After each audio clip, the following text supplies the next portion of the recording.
গভীর নলকূপের লাইনম্যানকে জবাই করে হত্যা করেছে দুর্বৃত্তরা। জয়পুরহাটের খেতলাল উপজেলায় গভীর নলকূপের লাইনম্যান আবু সাইদ ৬৫কে হাত পা বেঁধে গলা কেটে হত্যা করেছে দুর্বৃত্তরা।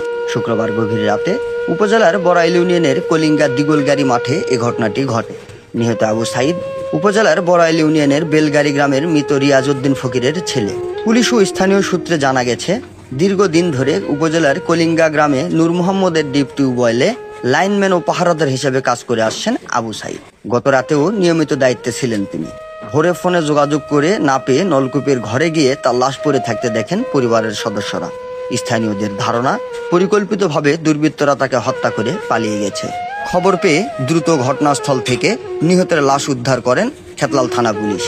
এ বিষয়ে খেতলাল থানার ভারপ্রাপ্ত কর্মকর্তা ওসি আব্দুল করিম বলেন, দিকে 7:30টার দিকে মোবাইলের মাধ্যমে জানতে পারি বড়াইল ইউনিয়নের কলিঙ্গা মাঠের ডিপ মেশিনের মধ্যে পাহারাদারকে হাত পা বেঁধে হত্যা করা হয়েছে। এই সংবাদটি পেয়ে দ্রুততার সাথে আমি আমার সঙ্গী অফিসার ফোর্স সহ ঘটনাস্থলে আসি।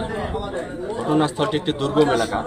এখানে বর্ষাকাল প্রায় কলিঙ্গা গ্রাম থেকে প্রায় 1 কিলোমিটার মাঠের মধ্যে দিয়ে পানি মরিয়ে যেতে হয়। সেখানে উনি একাই পাহারাদার হিসেবে প্রায় 20 বছর যাবৎ থাকতেন। গত রাত 14/8/2025 তারিখ দিবাগত রাত্রিতে প্রতিদিনের ন্যায় উনি রাত 9:30টার দিকে ডিপ মেশিন পাহারা দেওয়ার জন্য আসেন।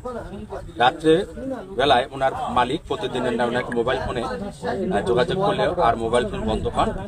মালিক হয়তো ভেবেছিলেন যে উনি ঘুমিয়ে গেছে অথবা পার্শ্ববর্তীতে হালকায় জিকিরে অংশগ্রহণ করে সেখান থেকে এসে হয়তো ফোন ধরছেন না, উনি এই মনে করে উনি আর যোগাযোগ করেন নাই। সকালবেলা যখন প্রতিদিন ন্যায় উনি বাড়িতে ফেরত গিয়ে ওনার মেয়ের জামার মুরগির খামারে খাবার দিতেন। সেখানে যখন খাবার দেরি হয়ে যাচ্ছে খাবার দেওয়ার জন্য, তখন ওনার মেয়ের জামাই ওইখানে ওনার ঘটনাস্থলে আসে খোঁজ নেওয়ার জন্য। ঘটনাস্থলে এসে দেখেন যে ওনার শ্বশুর হাত পা বাঁধা, চৌকির উপরে ডিপ মেশিনের চৌকির উপরে হাত পা বাঁধা অবস্থায় উপর হয়ে পড়ে আছে। এই সংবাদটি তখন আমাদের দিলে আমরা দ্রুত এসে দেখি ওনার হাত পা বাঁধা, গলায় ছুরি আঘাত করা আছে, আঘাত থেকে রক্ত বেরোচ্ছে। তখন আমরা দ্রুত সাথে লাশ সুরতের উপর প্রস্তুত করে পোস্টমর্টম করার জন্য লাশ আমরা মর্গে প্রেরণ করি। এই সংক্রান্তে এখন পর্যন্ত কোনো লোক গ্রেপ্তার হয়নি। গ্রেপ্তার চেষ্টা অব্যাহত আছে। আমরা যে কোনো মূল্যে এই হত্যাকাণ্ডের রহস্য উদ্ঘাটন করব এবং প্রকৃত আসামিকে খুঁজে বের করব। তথ্য ও ভিডিও চিত্রে মোহাম্মদ শাহিনুর ইসলাম শাহিন, খেতলাল, জয়পুরহাট।